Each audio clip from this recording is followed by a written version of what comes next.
প্রিয় শিক্ষার্থীরা, আজকের ইজি লার্নিং ইংলিশ পাঠ চর্চায় সকলকে স্বাগতম। আজকের পাঠ চর্চায় আমরা প্রোনাউনের বিস্তারিত আলোচনা করব। এর আগের পাঠ চর্চায় আমরা পার্টস অফ স্পিচ ও নাউন নিয়ে আলোচনা করেছিলাম। যারা মিস করেছেন তারা ডেসক্রিপশনে দেওয়া লিংক থেকে দেখে আসতে পারেন।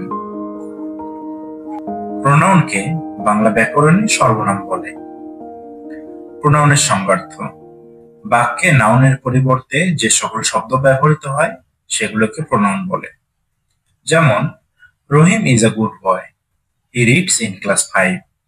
এখানে হি শব্দটি পূর্বের বাক্যের নাউন রহিমের পরিবর্তে ব্যবহৃত হয়েছে, সুতরাং হি একটি প্রোনাউন। প্রোনাউন 8 প্রকার: personal pronoun, interrogative pronoun, distributive pronoun, demonstrative pronoun, relative pronoun, reciprocal pronoun, reflexive and emphatic pronoun, indefinite pronoun। এখন আমরা বিস্তারিত আলোচনা করব। প্রথমেই পার্সোনাল প্রোনাউন।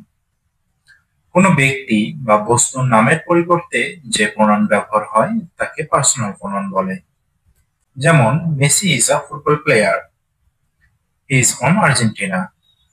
এখানে হি শব্দটি পূর্বের বাক্যের ব্যক্তি নাউন মেসির পরিবর্তে ব্যবহৃত হয়েছে, সুতরাং হি একটি পার্সোনাল প্রোনাউন। পার্সোনাল প্রোনাউন 3 প্রকার হয়: personal pronoun of the first person, personal pronoun of second person, personal pronoun of third person. Personal pronoun of first person: first person বা উত্তম পুরুষে যে সকল প্রোনাউন ব্যবহৃত হয় সেগুলোকে personal pronoun of the first person বলে। যেমন, I, me, my, mine, we, us, our, ours ইত্যাদি।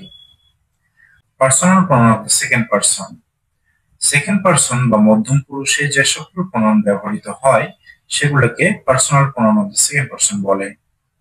যেমন, you, yours. Personal pronoun of the third person: third person বা নাম পুরুষে যে সকল প্রোনাউন ব্যবহৃত হয় সেগুলোকে personal pronoun of the third person বলে। যেমন, হি, হিম, হিস, শি, হার, দে, দেম, দেয়ার ইত্যাদি।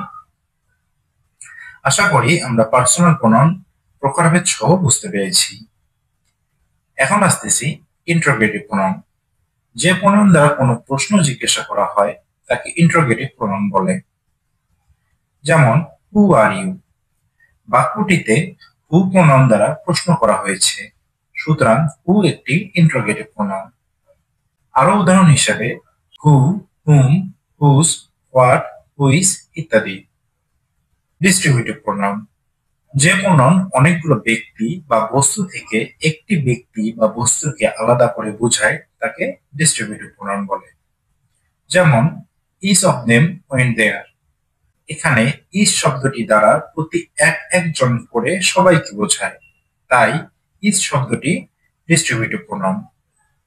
আরো উদাহরণ হিসেবে ইজ, এইদার, নেইদার ইত্যাদি। ডেমনস্ট্রেটিভ প্রোনাউন: ব্যক্তি বা বস্তুকে যদি এটি, ওটি, এগুলি, ওইগুলি শব্দ দ্বারা নির্দেশ করা হয় তাহলে এই শব্দগুলিকে ডেমনস্ট্রেটিভ প্রোনাউন বলে।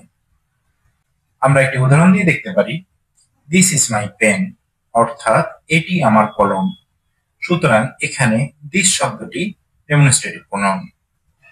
আরো উদাহরণ হিসেবে this singular form, this plural form, that singular form, those plural form ইত্যাদি। রিলেটিভ প্রোনাউন: যে প্রোনাউন পূর্ববর্তী কোনো নাউন বা প্রোনাউনের পরিবর্তে বসে দুইটি বাক্যের মধ্যে সম্পর্ক স্থাপন করে তাকে রিলেটিভ প্রোনাউন বলে। যেমন, I know the boy who came here. এখানে হু শব্দটি পূর্বের বাক্যের বয় শব্দটির পরিবর্তে বসে প্রোনাউনের কাজ করেছে এবং বাক্য দুইটির মধ্যে সম্পর্ক স্থাপন করেছে, সুতরাং হু একটি রিলেটিভ প্রোনাউন। আমরা আরেকটি উদাহরণ দিয়ে দেখতে পারি, this is the house that Rahim build. এখানে দ্যাট শব্দটি দুটি বাক্যের মধ্যে সম্পর্ক স্থাপন করেছে, এখানে দ্যাট শব্দটিও একটি রিলেটিভ প্রোনাউন।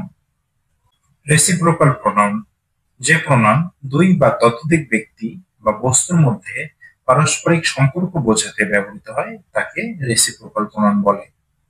আমরা এখানে দুইটি উদাহরণ দিয়ে দেখতে পারি। They love each other. The players congratulated one another. এখানে ইচ আদার দ্বারা দুইজনের মধ্যে ভালোবাসার সম্পর্ক বোঝাচ্ছে এবং ওয়ান অ্যানাদার দ্বারা প্লেয়ারদের মাঝে পরস্পরকে অভিনন্দন করা বোঝাচ্ছে। সুতরাং ইচ আদার এবং one another reciprocal pronoun. Reflexive and emphatic pronoun. এ দুটি প্রোনাউনের উদাহরণ একই, কিন্তু বাক্যের অর্থ অনুযায়ী এক এক সময় রিফ্লেক্সিভ এবং এক এক সময় ইমপ্যাথিক প্রোনাউন হিসেবে কাজ করে।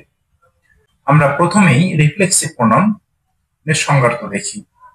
যে প্রোনাউন ক্রিয়ার কাণ্ড এবং কর্ম একই ব্যক্তি বোঝায় তাকে রিফ্লেক্সিভ প্রোনাউন বলে। যেমন I blamed myself for the mistake. আবার ইমপ্যাথিক প্রোনাউনের সংজ্ঞার্থ হলো যে প্রোনাউন কর্তার উপর বিশেষ জোর দিতে ব্যবহৃত হয় তাকে ইমপ্যাথিক প্রোনাউন বলে। যেমন I myself completed the work. পূর্বের উদাহরণটি কর্ম এবং ক্রিয়ার কাণ্ড একই ব্যক্তিকে বোঝাচ্ছে, কিন্তু পরের উদাহরণটিতে কর্তার কর্মের উপর বিশেষ জোর দিতে ব্যবহৃত হয়েছে। সুতরাং প্রথম উদাহরণটি রিফ্লেক্সিভ প্রোনাউন এবং পরের উদাহরণটি ইমপ্যাথিক প্রোনাউন। আরো উদাহরণ হিসেবে myself, ourself, itself, himself, herself, themself ইত্যাদি। এসব শব্দ বাক্যে ব্যবহার ও অর্থ অনুযায়ী রিফ্লেক্সিভ বা ইমপ্যাথিক প্রোনাউন হতে পারে। Indefinite pronoun. যে প্রোনাউন কোনো নির্দিষ্ট ব্যক্তি বস্তুর নাম না বলে অস্পষ্ট বা অনির্দিষ্ট ভাবে কাউকে বা কোনো কিছুকে বোঝায় তাকে ইনডিফিনিট প্রোনাউন বলে। যেমন someone is at the door. এখানে সামওয়ান অনির্দিষ্ট কোনো ব্যক্তিকে বোঝাচ্ছে, সুতরাং এখানে সামওয়ান ইনডিফিনিট প্রোনাউন। আরো উদাহরণ হিসেবে someone, somebody, anyone, no one ইত্যাদি। প্রিয় শিক্ষার্থীরা, আজকের ইজি লার্নিং ইংলিশ পাঠ চর্চায় আশা করি সকলে প্রোনাউন সম্পর্কে স্পষ্ট ধারণা পেয়েছেন। এর পরের পাঠ চর্চায় আমরা অ্যাডজেক্টিভ নিয়ে আলোচনা করব। ততক্ষণ পর্যন্ত সকলে ভালো থাকবেন, সুস্থ থাকবেন।